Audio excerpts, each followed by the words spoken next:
السلام عليكم.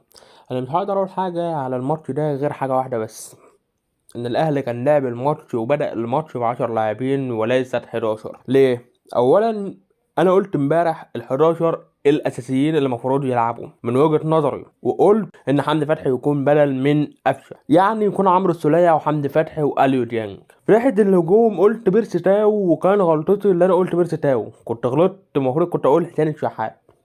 والحمد لله حسين الشحات النهارده لعب وانا شايفه من نجوم المباراه. انت حاليا بتلعب بقفشه ليه؟ مباراه زي دي قفشه طول الوقت واقف بيعمل ايه في الملعب؟ انا عاوز افهم. قفشه انت ملعبه معانا ولا علينا؟ ما حاجه تجنن. قفشه مش بيعمل اي حاجه غير ان هو كانه بيتمشى في الملعب. مش ممكن ده يكون لاعب في النادي الاهلي. النهارده ضيع هدف محقق، هنقول عادي مش عاوزين نلومه. النهارده ما بيضغطش.